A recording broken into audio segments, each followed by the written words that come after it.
मेरे प्यारे बच्चों, आप सभी को गुड इवनिंग। आज हम लोग स्टार्ट करते हैं हमारी एक नई यूनिट करंट इलेक्ट्रिसिटी के नाम से, यानी कि हमारे प्लस टू के सिलेबस में सेकंड यूनिट को हम लोग आज स्टार्ट करते हैं, जिसका नाम है करंट इलेक्ट्रिसिटी।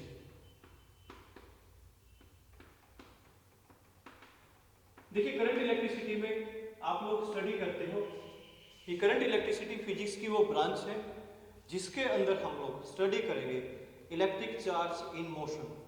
देखिए, जो हमारी फर्स्ट यूनिट थी उसके अंदर हम लोगों ने स्टडी किया चार्ज को रेस्ट में, बेसिकली चार्ज रेस्ट में आप लोगों ने वहां स्टडी किया है, और चार्ज की मोशन वाली कुछ कंडीशंस जैसे आपका पोटेंशियल डिफरेंस है, इलेक्ट्रोस्टैटिक पोटेंशियल, इनके बारे में भी हम लोगों ने वहां स्टडी किया है। आज हमारी जो सेकेंड यूनिट है इसमें आप लोग स्टडी करते हो करंट इलेक्ट्रिसिटी, यानी कि branch of physics which deals with the study of electric charge in motion. यहाँ हमारा जो सबसे पहला टॉपिक आता है वो फर्स्ट टॉपिक जो रहेगा वो करंट कैरियर्स के नाम से आता है। करंट कैरियर्स, या फिर आपके पास इसको आप बोल सकते हो चार्ज कैरियर्स भी बोल सकते हो। तो चार्ज कैरियर्स या करंट कैरियर्स आप लोगों के पास होते क्या है? ये वो पार्टिकल्स हैं जिनका फ्लो रिस्पॉन्सिबल है किसके लिए? करंट के लिए, इलेक्ट्रिसिटी के लिए। तो देखिए, हम लिखेंगे करंट कैरियर्स क्या है आपके पास? Those particles whose flow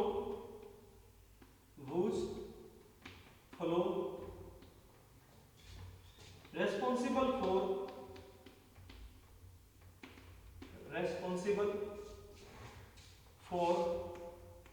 current.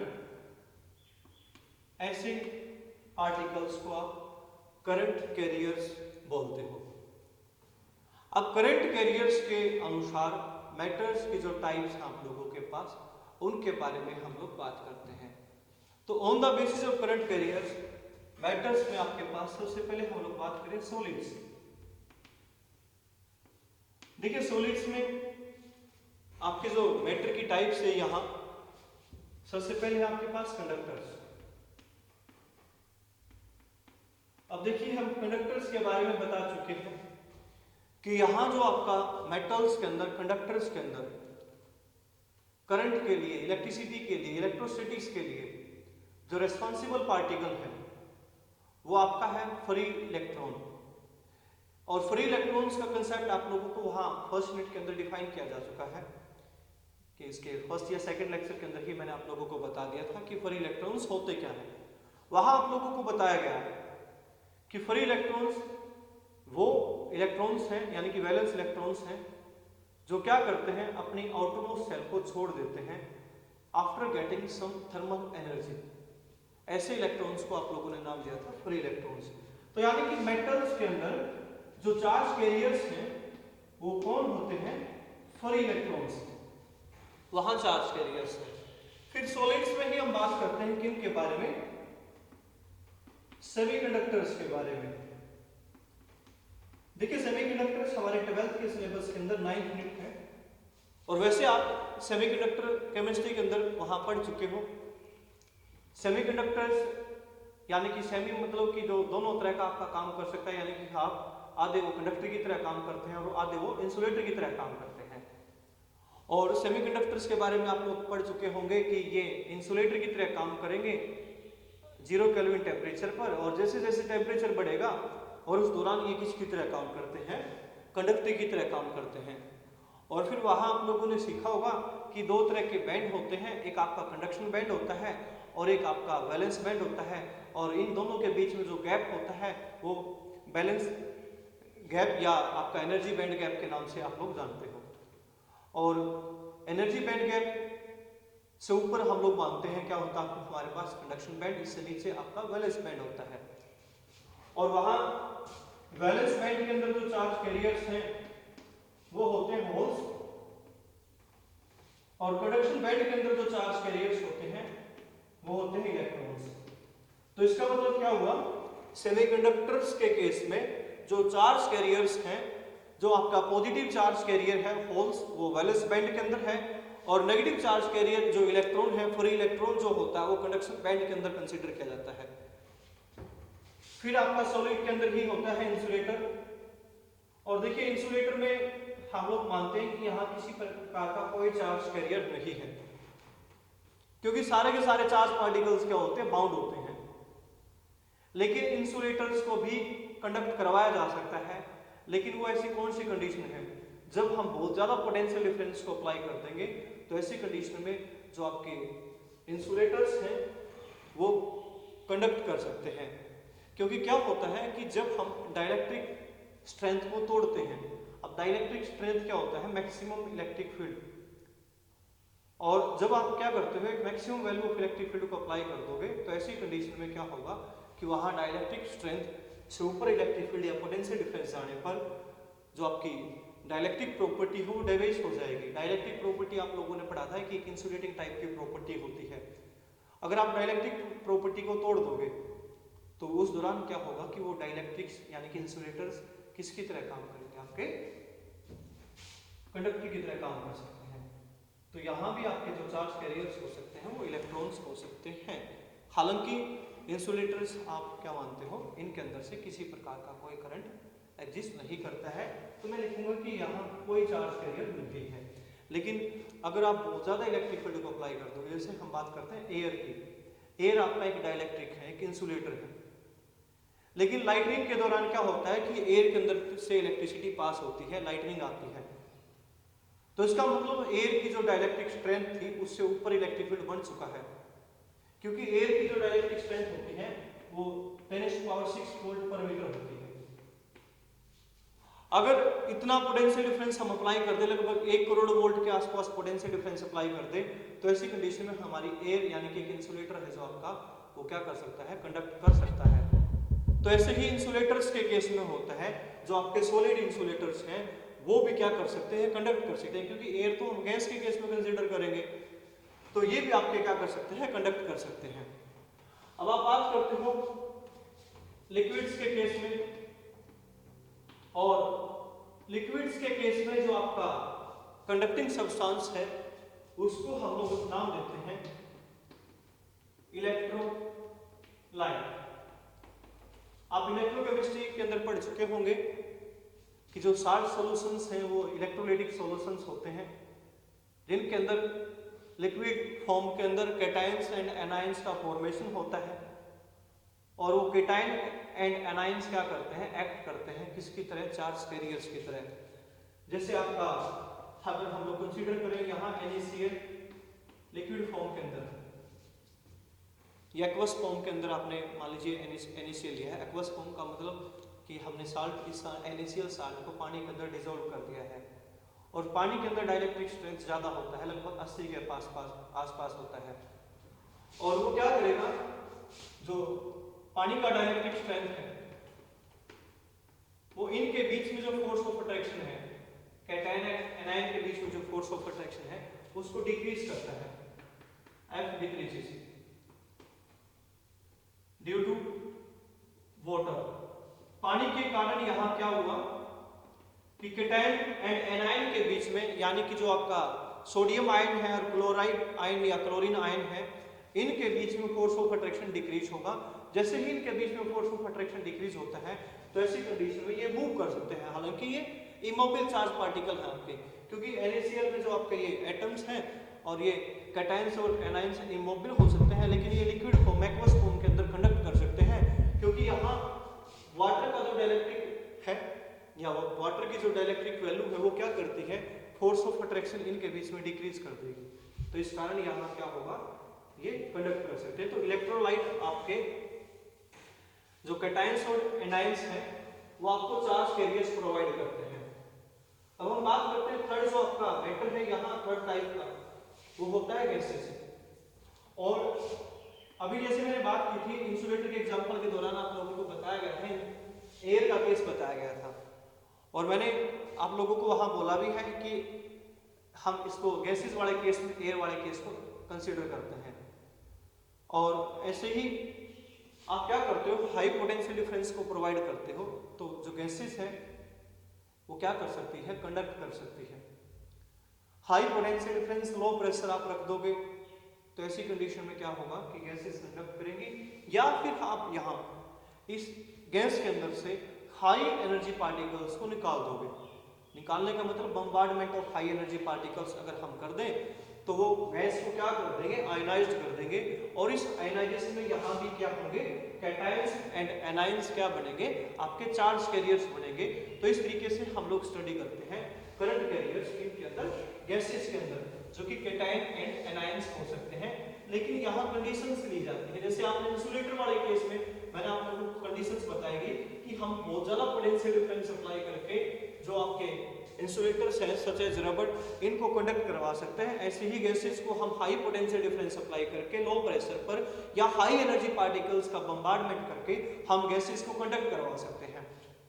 तो चलिए अब हम बात करते हैं व्हाट इज करंट। करंट क्या है? तो देखिए करंट सिंपल सी डेफिनेशन है, flow of charge particles per unit time gives us current. तो यानी कि चार्ज पर यूनिट टाइम आपके पास क्या होता है, करंट होता है। और जो करंट का सिंबल है हम लोग कंसीडर करते हैं कैपिटल लेटर आई, यहां कंसीडर करते हैं, और ये होगा आपके पास चार्ज बाय टाइम, यानी कि चार्ज का सिंबल हम क्या कंसीडर करते हैं और टाइम के लिए टी कंसीडर करते हैं।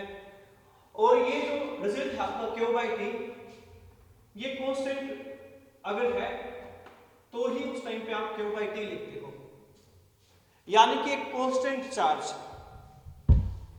एक रेगुलर इंटरवल ऑफ टाइम के अंदर क्या करता है, फ्लो करता है। तो ये आपके पास जो करंट है उस टाइम पे क्यू बाई टी लिखा जाएगा, ठीक है। कांस्टेंट चार्ज और टाइम की अगर बात की जाए तो हम ऐसे लिखेंगे। तो हम लोग जो करंट की डेफिनेशन लिखते हैं, हम लिखेंगे कि जो चार्ज फ्लो करे per unit time through any area of cross section, तो क्या लिखते हैं हम लोग यहां, charge flows per unit time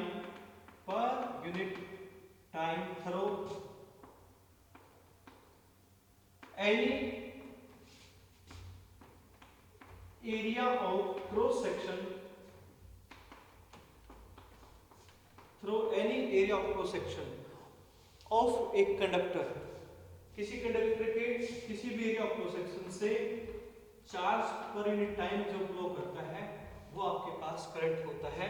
अगर ये रिजल्ट आपका कांस्टेंट है तो करंट हमेशा लिखा जाएगा क्यू बाई टी से। अगर चार्ज की वैल्यू चेंज होती है टाइम के अनुसार, यानी कि अलग अलग अमाउंट ऑफ चार्ज अगर फ्लो करे टाइम के अनुसार, तो उस टाइम पे करंट की इंस्टेंटेनियस वैल्यू को लिखा जाता है D of D T of Q लिखा जाएगा। और जब आपके पास different value of charge flows at given time, तो उस टाइम पे हम लोग क्या करते हैं, D Q by D T से करंट को डिनोट करते हैं। तो करंट लिखा जाएगा D Q by D T, जब यानी कि चार्ज का अलग अलग अमाउंट गिवन टाइम के अंदर फ्लो करे तो D Q by D T से आप करंट को डिनोट करते हो। अगर एक कांस्टेंट अमाउंट चार्ज का फ्लो करता है तो उस टाइम पे हम लोग लिखते हैं क्यू बाई टी, यानी कि बार बार टाइम के अनुसार चार्ज इक्वल अमाउंट फ्लो करे तो ये आपका क्यू बाई टी से लिखा जाएगा। अगर अलग अलग अमाउंट चार्ज का फ्लो करे टाइम के अनुसार तो ये D Q by D T से लिखा जाएगा। अब बात करेंगे कि चार्ज की एसआई यूनिट क्या है, what is the SI unit of charge, और सॉरी करंट की एसआई यूनिट क्या है, और उसके बाद हम लोग बात करते हैं कि कितनी तरह का करंट हम लोग कंसीडर कर सकते हैं। तो देखिए करंट की जो एसआई यूनिट है हम लोग लिखते हैं, चार्ज की एसआई यूनिट कूलम, टाइम के लिए सेकंड, तो 1 coulomb per second, this is the SI unit of the electric current and which is equal to 1 ampere, क्योंकि जो आपके एम्पियर थे उन्होंने ही हमें करंट के बारे में बताया था। उनके हॉनर में हम करंट की जो ऐसा यूनिट है वो 1 एम्पियर यानी कि 1 कूलम्ब पर सेकंड लिखते हैं। तो 1 एम्पियर करंट कब होगा? जब 1 कूलम्ब चार्ज फ्लो करे through any area of cross section of the conductor in A second, तो ये आपके पास 1 एम्पियर होता है। अब हम बात करें करंट की टाइप्स। देखिए करंट की टाइप्स को बताने से पहले हम लोग क्या कंसीडर करें। मान लीजिए आपके पास एक पाइप है और इस पाइप के अंदर से वाटर फ्लो करता है, इस पाइप के अंदर से पानी बहता है, वाटर फ्लो है यहां। तो देखिए अगर मैं आप लोगों से पूछूं वाटर फ्लो कब पॉसिबल है? Water flow possible only due two of pressure difference. ये प्रेशर डिफरेंस के कारण पॉसिबल है ऐसा यहां। यानी कि मान लीजिए वाटर यहां से इस साइड से पी साइड से क्यू साइड की तरफ मान लीजिए फ्लो करता है, तो इसका मतलब पी साइड पे हाई प्रेशर है और क्यू साइड पे लो प्रेशर है और ये प्रेशर डिफरेंस होगा यहां, तो ही वाटर फ्लो कर पाएगा। तो यानी कि वाटर फ्लो हुआ हाई प्रेशर साइड से, high pressure side to low pressure side, water flow होता है। यानी कि वाटर करंट कब होगा? हाई प्रेशर से लो प्रेशर की तरफ आपका वाटर फ्लो होगा, वाटर करंट रहेगा। लेकिन अगर हम ऐसी अजम्पशंस का यूज ना करते करंट वाले केस में, तो उस टाइम पे हमें करंट की डायरेक्शन का ना पता लगता। अब क्यों मैं ऐसा बोल रहा हूं? क्योंकि जो आपका प्रेशर का जो कंसेप्ट है ये तो हम हजारों सालों पहले से जानते हैं, लेकिन अगर चार्ज की कंसेप्ट की मैं बात करता हूं तो जो चार्ज का कंसेप्ट है वो 19वीं शताब्दी के आसपास स्टार्ट करते हैं हम लोग, क्योंकि जैसे ही हम लोगों ने एटम्स के बारे में जानना स्टार्ट किया था तब हम जाके कहीं चार्ज के बारे में जानना स्टार्ट करते हैं। तो लगभग 19वीं शताब्दी के आसपास हमें पता लगा कि चार्ज कैरियर्स होते हैं, 2 तरह के चार्ज कैरियर्स हैं, पॉजिटिव नेगेटिव। लेकिन इससे पहले हमें चार्ज कैरियर्स का नहीं पता था। और आप लोगों को ये भी पता है कि सबसे पहले जो खोज की गई थी वो पॉजिटिव चार्ज पार्टिकल्स की खोज की गई थी, प्रोटॉन की खोज की गई थी। किन के द्वारा? ई गोल्डस्टीन के द्वारा। और जे थॉमसन के द्वारा इलेक्ट्रॉन के बारे में बताया गया कब? 1895 के अंदर। तो देखिए 1886 के आसपास हम लोगों को पता था प्रोटॉन के बारे में और 1895 के आसपास हमें पता लगा इलेक्ट्रॉन के बारे में। अगर मैं बात करूं तो हम लोगों को सबसे पहले किसके बारे में पता था? पॉजिटिव चार्ज पार्टिकल के बारे में पता था। तो करंट की डायरेक्शन कैसे ली जाए और कौन सा करंट यहां कंसीडर किया जाएगा? अगर मैं क्या करता हूं, ये मेरे पास कोई कंडक्टर है और इस कंडक्टर को किसी ईएमएफ सोर्स के साथ जोड़ता हूं, तो आप लोगों को पता है कि जो पॉजिटिव पोटेंशियल होता है इसको हम बोलते हैं हाई पोटेंशियल और नेगेटिव जो टर्मिनल होता है इसको हम बोलते हैं लो पोटेंशियल पर। तो यानी कि ये वाली जो साइड है ये हाई पोटेंशियल पर है, ये वाली साइड, और ये वाली जो साइड है ये लो पोटेंशियल पर है। अब करंट को कैसे फ्लो माना जाए? जैसे वाटर फ्लो था हमारे पास हाई प्रेशर साइड से लो प्रेशर साइड की तरफ, ऐसे ही वैज्ञानिक लोगों ने माना करंट का फ्लो कैसे? हाई पोटेंशियल से लो पोटेंशियल की तरफ। लेकिन कंडक्टर्स के केस में क्या है? जो आपका नेगेटिव चार्ज पार्टिकल है इलेक्ट्रॉन, वो तो मूव करता है लो पोटेंशियल से हाई पोटेंशियल की तरफ। तो क्यों नहीं हम करंट की डायरेक्शन को नेगेटिव टर्मिनल से पॉजिटिव टर्मिनल की तरफ बोलते? क्योंकि हम लोगों ने बाय कन्वेंशन हम लोगों ने मान लिया था जैसे water current high pressure side से लो प्रेशर साइड की तरफ फ्लो करता है, वैसे ही इलेक्ट्रिक करंट फ्लो करेगा हाई पोटेंशियल से लो पोटेंशियल की तरफ। तो उस दौरान ये जो करंट है आपका ये कन्वेंशनल करंट कहलाता है। कन्वेंशनल करंट कहां से है? ये हाई पोटेंशियल से लो पोटेंशियल की तरफ। और कन्वेंशनल करंट किन के कारण होगा? ड्यू टू पॉजिटिव चार्ज, भले ही कंडक्टर के अंदर पॉजिटिव चार्ज मूव ना करता हो, लेकिन फिर भी वैज्ञानिक लोग मानते हैं कि जो करंट की डायरेक्शन है वो प्लस से माइनस की तरफ रहेगी, पॉजिटिव टर्मिनल से नेगेटिव टर्मिनल की तरफ रहेगी। ऐसे करंट को आप कन्वेंशनल करंट के नाम से जानते हो। और इलेक्ट्रॉन जो मूव करता है वो लो पोटेंशियल से हाई पोटेंशियल की तरफ मूव करता है। नेगेटिव चार्ज इलेक्ट्रॉन जो है वो लो पोटेंशियल से हाई पोटेंशियल की तरफ मूव करेगा, और इस दौरान इलेक्ट्रॉन की मोशन के कारण जो करंट होता है उस करंट को हम लोग नाम देते हैं इलेक्ट्रॉनिक करंट। तो ये जो करंट आ जाएगा हम लोगों के पास, ये आ जाएगा electronic current due to the motion of the electrons. क्या था हम लोगों के पास? Electronic current which is from low potential to high potential. तो मैंने आप लोगों को ये बताने की कोशिश की है क्यों हम करंट की डायरेक्शन पॉजिटिव टर्मिनल से नेगेटिव टर्मिनल मानते हैं। जैसे पानी का फ्लो जो होता है वो हाई प्रेशर से लो प्रेशर तक की तरफ होता है, वैसे ही वैज्ञानिक लोगों का मानना है जो करंट है वो फ्लो करेगा हाई पोटेंशियल से लो पोटेंशियल की तरफ। तो ये तो था आपके पास करंट की जो टाइप्स थी on the basis of charge carriers. अब समय के अनुसार करंट की टाइप्स के बारे में बात करें हम लोग। अब on the basis of time current की टाइप्स की अगर मैं बात करता हूं तो करंट यहां कितनी तरह का है। अगर करंट का मैग्नीट्यूड आप देखते हो बार बार एक जैसा रहे, मान लीजिए इस एक्सिस में मैं करंट को कंसीडर करता हूं, इस एक्सिस में टाइम को कंसीडर करता हूं, और ये है आपके पास ओरिजिनल पॉइंट।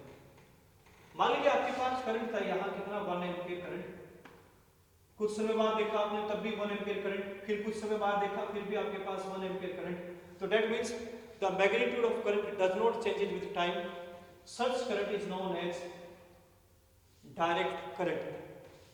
तो एक करंट होगा हम लोगों के पास डायरेक्ट करंट, या इसको आप दूसरा नाम देते हो steady current.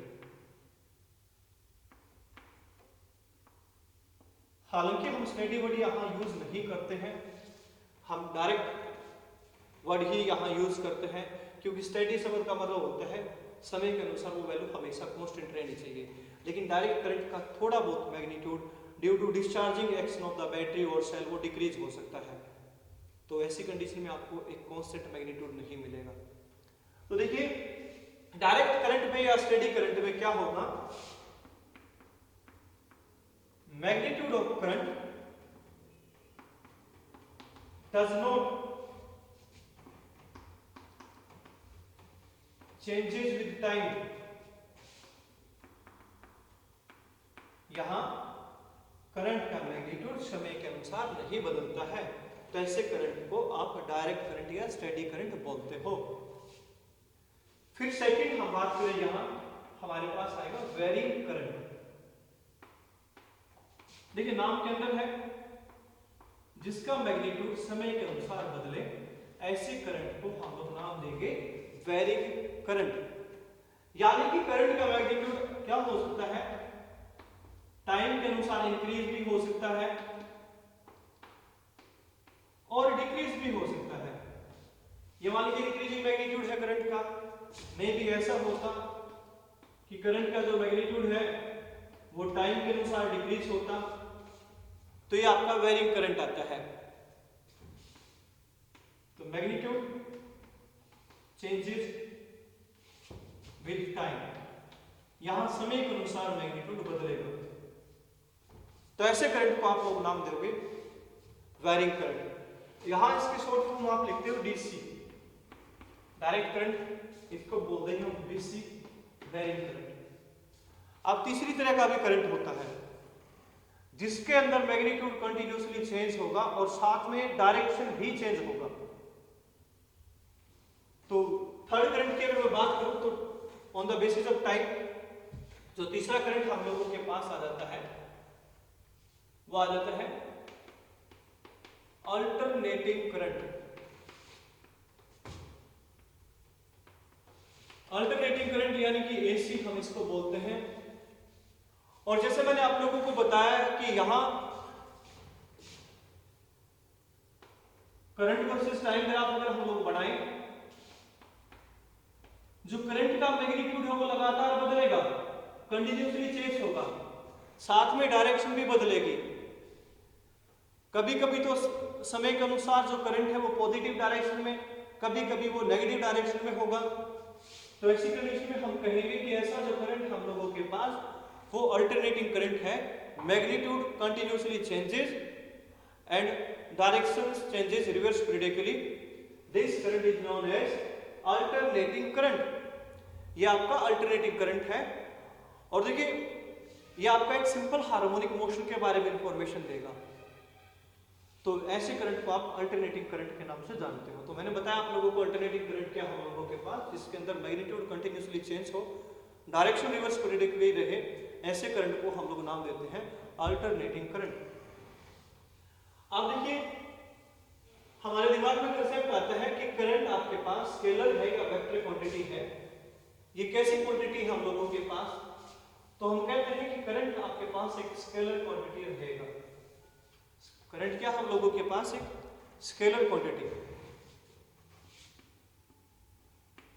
Current is a scalar, एक स्केलर है, क्योंकि देखिए करंट आपके पास क्या है, चार्ज बाय टाइम है। हम लोग चार्ज भी क्या होता है हम लोगों के पास स्केलर होता है, और टाइम भी क्या होता है स्केलर होता है।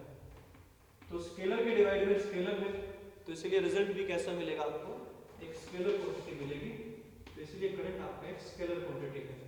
लेकिन आप कहते हो कि करंट के पास तो डायरेक्शन होती है हाई पोटेंशियल से लो पोटेंशियल की तरफ, तो इसका मतलब करंट तो वेक्टर होना चाहिए हमारे पास।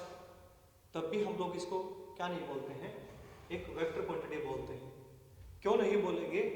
क्योंकि भले ही करंट के पास एक डायरेक्शन हो, देखिए एक तरीका तो मैंने बताया कि सिंपली आप चार्ज भी स्केलर था और टाइम भी स्केलर, स्केलर के डिवाइड में स्केलर है, इसलिए हमारे पास रिजल्ट कैसा आ जाता है, स्केलर आ जाता है। लेकिन हमारे दिमाग में दूसरा कंसेप्ट आता है कि करंट तो हम लोगों के पास क्या हो, एक वेक्टर क्वांटिटी हो। क्यों? क्योंकि उसके पास तो एक डायरेक्शन है। तो दूसरा कारण ये है, it does not obeys vector algebra, ये वेक्टर अलजेब्रा को ओबे नहीं करता है। इस कारण भी करंट हमारे पास क्या है, स्केलर क्वांटिटी है। वेक्टर अलजेब्रा का मीनिंग कि जो आपके पास ट्रायंगल ऑफ वेक्टर एडिशन आता है या मल्टीप्लिकेशन ऑफ वेक्टर होता है आपके पास, या फिर हम लोग ये बोल दें कि जो आपके पास सब्ट्रैक्शन ऑफ वेक्टर है, ये आपका वेक्टर अलजेब्रा था। तो वेक्टर अलजेब्रा को ये ओबे नहीं करता है, तो इस कारण भी हम बोल देंगे कि करंट हमारे पास क्या है, स्केलर क्वांटिटी है। तीसरा कारण सुनिए, हम लोग आगे जाके जो स्टडी करेंगे वो करंट डेंसिटी के नाम से डेफिनेशन स्टडी करते हैं। और मैं यहाँ बता ही देता हूँ आप लोगों को करंट डेंसिटी क्या होती है। देखिए करंट फ्लो करेगा किसी एरिया क्रॉस सेक्शन से, ये मान लीजिए वो एरिया क्रॉस सेक्शन है, किसी पॉइंट पे मैं कंसिडर कर लेता हूँ। तो यहाँ एक क्वांटिटी होती है हम लोगों के पास करंट की डेंसिटी, यानी कि करंट डेंसिटी, जो कि करंट कहाँ से था, एरिया से था।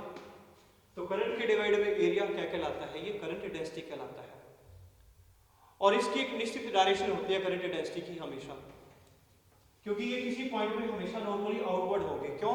क्योंकि यहाँ जो आपका एरिया वेक्टर है वो कैसा है, नॉर्मली आउटवर्ड है। क्योंकि स्मॉल जो सरफेस एलिमेंट आपके पास, स्मॉल एरिया क्रॉस सेक्शन है जो आपके पास, उसको आप लोग क्या बोलते हो, एरिया वेक्टर बोलते हो। तो एरिया आपका एक वेक्टर क्वांटिटी है। तो देखिए करंट डेंसिटी का मतलब एक वेक्टर क्वांटिटी है। होती क्या है, current per unit area to a point, और वो पॉइंट पे जो आपको एरिया की डायरेक्शन मिलेगी वो नॉर्मली आउटवर्ड मिलेगी। तो इस कारण करंट डेंसिटी हमारे पास एक वेक्टर क्वांटिटी है। तो यहां से करंट हम लोगों के पास क्या होता है, जे डॉट में ए वेक्टर हो सकता है।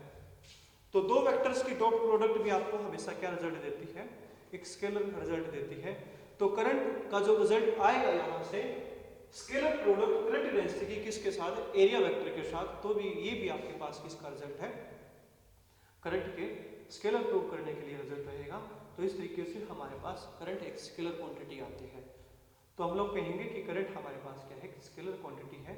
तो ये आपका कुछ बेसिक्स था, सेकेंड यूनिट के जो बेसिक टर्म्स हैं उनको हम लोग यहाँ स्टडी करते हैं।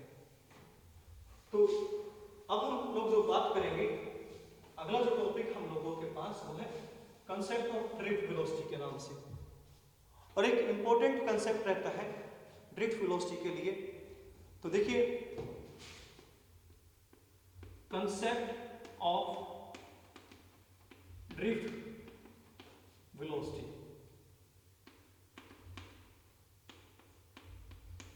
देखिए सबसे पहले हम लोगों ने क्या किया, एक कंडक्टर कंसीडर किया है जिसका area of cross section capital A है हम लोगों के पास, उसकी लेंथ हमारे पास एल है।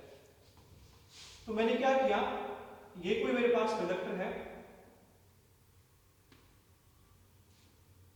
जिसका area of cross section A है, इसकी लेंथ एल है।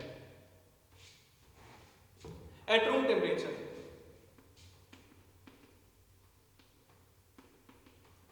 इस कंडक्टर के सरफेस पे क्या है, फ्री इलेक्ट्रॉन्स। वो फ्री इलेक्ट्रॉन्स कैसे मूव करेंगे, रैंडमली मूव करते हैं और एक थर्मल स्पीड के साथ वो मूव करते हैं। तो at room temperature free electrons moves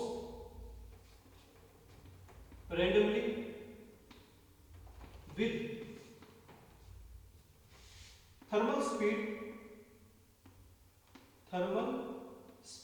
about 10⁵ meter per second. लगभग इतनी स्पीड के साथ फ्री इलेक्ट्रॉन्स रूम टेम्परेचर पर क्या करते हैं, मूव करते हैं। ये स्पीड उनके अंदर रहेगी। ये आपके पास बोल्ट्जमान डिस्ट्रीब्यूशन लॉ के कंसेप्ट लॉ के अंदर जो एक रिजल्ट आता है वेलोसिटी का, v = √3 kT/r, कुछ इस तरीके से रिजल्ट होता है हम लोगों के पास। उस रिजल्ट के अंदर हम निकाल सकते हैं कि इलेक्ट्रॉन्स, फ्री इलेक्ट्रॉन्स के पास ये स्पीड है। अब अगर मैं यहां इनकी एवरेज थर्मल वेलोसिटी की बात करता हूं, क्योंकइनका मोशन कैसा है, रैंडमली मूव करते हैं ये, तो इस कारण इसकी एवरेज थर्मल वेलोसिटी जो आएगी, जो u1 vector plus u2 vector plus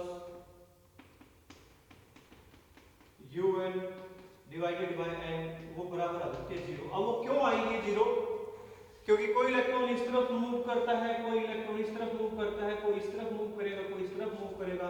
ये एक दूसरे के एक्शन को क्या करेंगे, कैंसिल आउट करेंगे। इस कारण इनकी एवरेज थर्मल वेलोसिटी कितनी आ जाएगी, 0 आ जाएगी। तो अब तक आपने दो बातें सीखी। रूम टेम्परेचर पे क्या था, इलेक्ट्रॉन्स के पास थर्मल स्पीड थी 10⁵ मीटर पर सेकेंड, और रूम टेम्परेचर पर ही जो इनकी एवरेज थर्मल वेलोसिटी आ जाएगी वो 0 आ जाएगी, क्योंकि इनका रैंडम ओरिएंटेशन है। ये randomly surface of the conductor पर क्या करते हैं, मूव करते हैं। इस कारण यहाँ एवरेज थर्मल वेलोसिटी इनकी 0 आ जाती है। अब बात मैं करता हूँ यहाँ ड्रिफ्ट वेलोसिटी के कंसेप्ट को समझने के लिए कि जैसे ही मैं पोटेंशियल डिफरेंस अप्लाई करता हूँ, पोटेंशियल डिफरेंस अप्लाई करने से क्या होगा यहाँ, तो देखिए हम लोग बात करेंगे पोटेंशियल डिफरेंस को अप्लाई करते ही यहां कंडक्टर के अंदर सेटअप होता है इलेक्ट्रिक फील्ड। देखिए आपने जैसे कि क्या किया, इस कंडक्टर के एंड पे पोटेंशियल डिफरेंस अप्लाई किया, यानी कि ये वाला एंड पॉजिटिव टर्मिनल से जुड़ा है और ये वाला एंड नेगेटिव टर्मिनल से जुड़ा है। इस तरीके से हम लोग बोलते हैं कि यहाँ at the ends of the conductor हम लोगों ने जो पोटेंशियल डिफरेंस अप्लाई किया है वो v पोटेंशियल डिफरेंस अप्लाई किया है। तो देखिए क्या होगा, आप लोगों ने पढ़ा है कि इलेक्ट्रिक फील्ड होगा यहाँ, जो कि पॉजिटिव एंड से नेगेटिव एंड की तरफ होता है। तो मैं यहां लिखता हूं, on applying potential difference at ends of the conductor, at ends of the conductor, electric field is set up with speed of light, speed of light, light की स्पीड के साथ क्या होगा, यहां इलेक्ट्रिक फील्ड बन जाएगा। अब इलेक्ट्रिक फील्ड यहां आ चुका है। यहां जो आपके पास फ्री चार्ज पार्टिकल्स थे वो कौन है, इलेक्ट्रॉन्स। अब इलेक्ट्रॉन्स ने क्या देखा कि इलेक्ट्रिक फील्ड आ चुका है। पहले वो कैसे मूव कर रहे थे, रैंडमली मूव कर रहे थे। अब क्या हुआ, यहां इलेक्ट्रिक फील्ड आने से इलेक्ट्रॉन्स के ऊपर फोर्स लगेगा। इलेक्ट्रॉन के ऊपर चार्ज होता है -e और फोर्स होता है इलेक्ट्रिक फील्ड की प्रोडक्ट चार्ज के साथ। तो उसका मतलब इलेक्ट्रॉन्स के ऊपर जो फोर्स बनेगा वो opposite to the electric field बनेगा, यानी कि इस इलेक्ट्रॉन के ऊपर फोर्स जाएगा इस इलेक्ट्रिक फील्ड के अगेंस्ट। और न्यूटन सेकंड लॉ हमें क्या कहता है कि हमारे पास जो एक्सेलरेशन होता है वो फोर्स बाय मास होता है। मान लीजिए मास इलेक्ट्रॉन का m है, स्मॉल m से हम इलेक्ट्रॉन के मास को डिनोट करते हैं, तो ये आ जाएगा हम लोगों के पास -e/m, ये आपका एक्सेलरेशन आ जाता है ऑन द इलेक्ट्रॉन्स। और ये अपोजिट टू इलेक्ट्रिक फील्ड, ये इलेक्ट्रिक फील्ड के अपोजिट है। अब ये इलेक्ट्रॉन क्या करता है, इस एक्सेलरेशन के साथ नेगेटिव एंड से पॉजिटिव एंड की तरफ मूव करेगा। अब इसके रास्ते में कौन कौन है, एटम्स भी हो सकते हैं, इसके पाथ में आयंस भी हो सकते हैं और इलेक्ट्रॉन्स भी हो सकते हैं। ये इन सब के साथ क्या कर सकता है, कोलाइड कर सकता है। अब जैसे ही ये इनके साथ कोलाइड करेगा, इसके पास थर्मल स्पीड तो थी ये 10⁵ मीटर पर सेकेंड, लेकिन इस थर्मल स्पीड के साथ साथ ये अपनी मोशन को स्लो डाउन भी करेगा, क्योंकि देखिए इसने एक्सेलरेशन प्राप्त किया इलेक्ट्रिक फील्ड के कारण। जैसे ही इलेक्ट्रिक फील्ड के कारण ये एक्सेलरेशन को प्राप्त करता है तो ये नेगेटिव एंड से पॉजिटिव एंड की तरफ मूव करेगा। ये इलेक्ट्रॉन जैसे ही ये इलेक्ट्रॉन नेगेटिव एंड से पॉजिटिव एंड की तरफ मूव करता है, कंडक्टर के अंदर क्या है, एटम्स, मॉलिक्यूल्स, आयंस, इलेक्ट्रॉन्स वो सब हैं। ये इलेक्ट्रॉन क्या करता है, उन सब के साथ कोलाइड करेगा। इलेक्ट्रॉन्स के साथ भी कोलाइड कर सकता है, एटम्स के साथ भी कोलाइड कर सकता है, मॉलिक्यूल्स के साथ भी कोलाइड कर सकता है, आयंस के साथ भी कोलाइड कर सकता है, जिसके कारण क्या करेगा, ये इस स्पीड के साथ साथ, थर्मल वेलोसिटी के साथ साथ एक एडिशनल स्पीड को प्राप्त कर लेगा, additional speed due to acceleration. और इन दोनों का जो एवरेज आएगा हम लोगों के पास, उसी को हम लोग नाम देते हैं ड्रिफ्ट स्पीड, ड्रिफ्ट वेलोसिटी। और यहां जो इलेक्ट्रॉन के पाथ है कोलिजन के दौरान, क्योंकि यहां जो कोलिजन हो सकता है, एक इलेक्ट्रॉन जब जाएगा तो वो एक जिगजैग मैनर के अंदर क्या कर सकता है, कोलाइड कर सकता है। और इस जिगजैग मैनर के अंदर नंबर ऑफ फ्री पाथ्स आएंगे, क्योंकि फ्री पाथ का जो कंसेप्ट आप लोगों को हम लोग पहले डिफाइन कर चुके हैं। तो यहां इन फ्री पाथ्स के अंदर जो मीन है आपके पास, वो क्या आ जाता है, मीन फ्री पाथ। और उस मीन फ्री पाथ की जो डायरेक्शन ली जाएगी वो नेगेटिव एंड से पॉजिटिव एंड की तरफ ली जाएगी। तो हम लोग बोलते हैं कि जो इलेक्ट्रॉन मूव करता है वो नेगेटिव एंड से पॉजिटिव एंड की तरफ मूव करता है। हालांकि न जाने उस इलेक्ट्रॉन ने कितने कोलिजन सफर किए हैं बीच बीच में, क्या पता किस किस के साथ वो कोलाइड किया है, एटम्स के साथ, आयंस के साथ, मॉलिक्यूल्स के साथ। लेकिन क्या हुआ कि उसके पाथ में जितने भी फ्री पाथ्स आते हैं उन सब का हम क्या कर लेंगे, मीन निकाल लेंगे, और वो मीन फ्री पाथ की जो डायरेक्शन आ जाएगी वो नेगेटिव एंड से पॉजिटिव एंड की तरफ आ जाती है। और इस तरीके से हम लोग बोलते हैं कि जो इलेक्ट्रॉन है वो मूव करेगा नेगेटिव टर्मिनल से पॉजिटिव टर्मिनल की तरफ वो मूव करता है। तो ऐसे आप लोगों ने समझना है यहाँ कि थर्मल स्पीड के साथ साथ एक एडिशनल स्पीड भी प्राप्त की एक्सीलरेशन के कारण या इलेक्ट्रिक फील्ड के कारण। और इन सब का जो अर्थमेटिक मीन आएगा हम लोगों के पास वो ड्रिफ्ट स्पीड के नाम से आता है। मान लीजिए यहाँ नंबर ऑफ इलेक्ट्रॉन्स थे, पहले इलेक्ट्रॉन के पास जो वेलोसिटी आई वो आ जाती है हम लोगों के पास u1 थर्मल वेलोसिटी थी, प्लस में a एक्सेलरेशन और टाइम t1। एक्सेलरेशन के कारण जो स्पीड है वो a_t1 हम लोगों के पास। ऐसे ही दूसरे इलेक्ट्रॉन के पास हम लोगों के पास आएगी u2 थर्मल स्पीड प्लस में a वेक्टर इनटू में टाइम t2। अब वो टाइम अलग अलग क्यों लगेगा, क्योंकि कोई इलेक्ट्रॉन इधर है तो वो कुछ और टाइम लेगा, कोई इलेक्ट्रॉन इधर है तो वो कुछ और टाइम लेगा, कोई इलेक्ट्रॉन इधर है तो वो कोई कुछ और टाइम लेगा।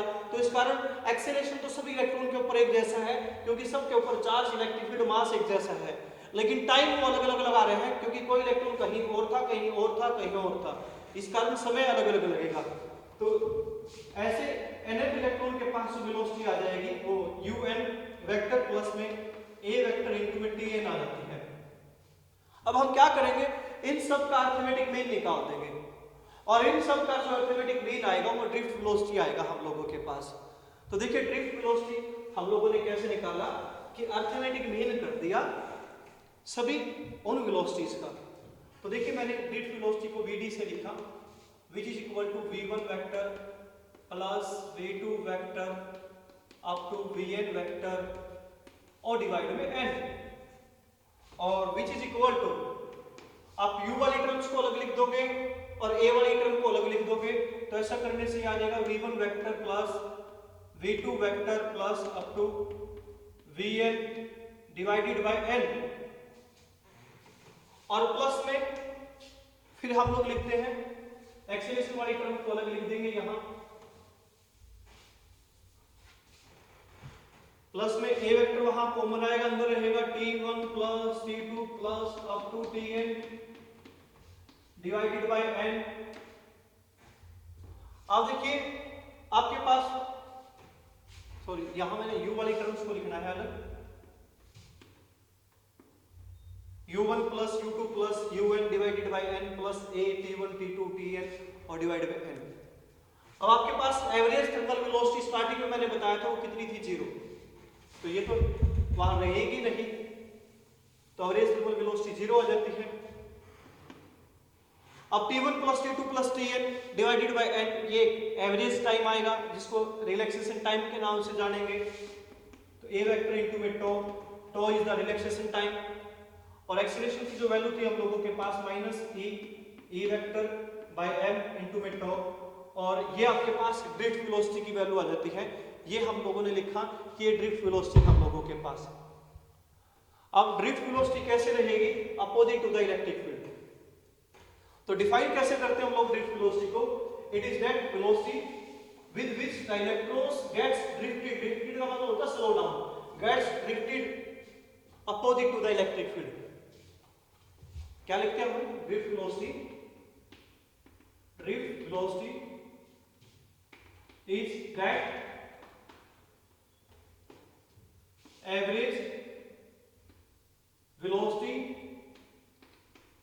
with which electrons gets drifted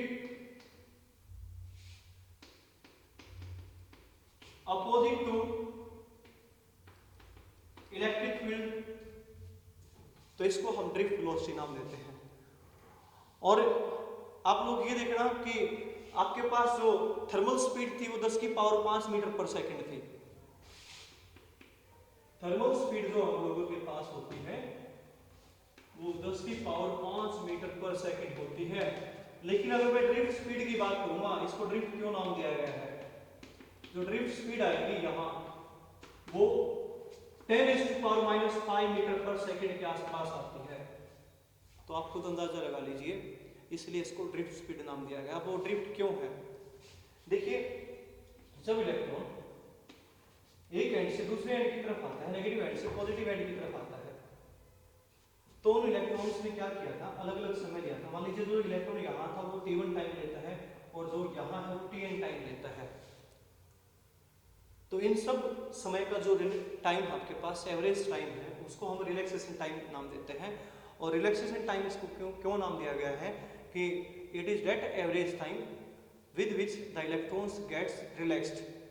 जब तक इलेक्ट्रॉन्स क्या नहीं कर पाते, रिलैक्स नहीं कर पाते, तब तक का जो समय लगाया गया है elapsed by the electrons, time elapsed by the electrons, ऐसे टाइम को आप नाम देते हो रिलैक्सेशन टाइम। अब यहाँ ऐसा क्यों हुआ है कि जो आपके पास ड्रिफ्ट स्पीड है या ड्रिफ्ट वेलोसिटी की वैल्यू है ये आ जाती है 10⁻⁵ मीटर पर सेकंड आ जाती है, क्योंकि देखिए यहाँ आपके पास charge on electron 1.6 cross 10⁻⁻19 coulomb, electron का मास 9.1 × 10⁻31 किलोग्राम, रिलैक्सेशन टाइम जो लगभग 10⁻14 सेकंड के आसपास आता है। तो इनके कारण क्या होता है कि जो हम इस तरह की वैल्यू को प्राप्त करते हैं। अब एक सोचने वाली बात ये भी है कि हम लोग क्या करते हैं, ड्रिफ्ट स्पीड तो हमारे पास 10⁻⁵ मीटर पर सेकंड है, लेकिन जैसे ही हम लोगों ने क्या किया, स्विच ऑन किया, बल्ब उसी टाइम पे क्या करता है, ग्लो करता है। ऐसा क्यों हुआ? क्योंकि देखिए, मैं इसका एग्जांपल लेता हूं। आप एक प्रेयर लाइन के अंदर खड़े हो और जो भी कमांडिंग ऑफिसर है वो आपको कमांड देता है कि अटेंशन, तो एक साथ सारे के सारे जो स्टूडेंट्स हैं वो क्या करते हैं, अटेंशन में आते हैं। जितने भी सोल्जर्स होंगे वो सारे के सारे एक साथ अटेंशन में आएंगे। ऐसा क्यों हुआ? क्योंकि उन सभी के कानों के पास जो साउंड गई है वो एक जैसी स्पीड के साथ गई है। ऐसे ही इलेक्ट्रॉन्स एक जैसी स्पीड के साथ क्या करते हैं, एक्सपीरियंस करते हैं इलेक्ट्रिक फील्ड को। जो इलेक्ट्रिक फील्ड रहेगा वो 3 × 10⁸ मीटर पर सेकेंड यानी कि स्पीड ऑफ लाइट के साथ वहां जाएगा। तो वो एक जैसी स्पीड के साथ किसको एक्सपीरियंस करते हैं, इलेक्ट्रिक फील्ड को एक्सपीरियंस करते हैं। इस कारण बल्ब एकदम वहां क्या करता है, ग्लो करता है। तो ये कारण होता है बल्ब एकदम ग्लो करने का। तो आज के लेक्चर में सिर्फ इतना ही था। आप सभी का धन्यवाद। आप सभी का दिन शुभ हो।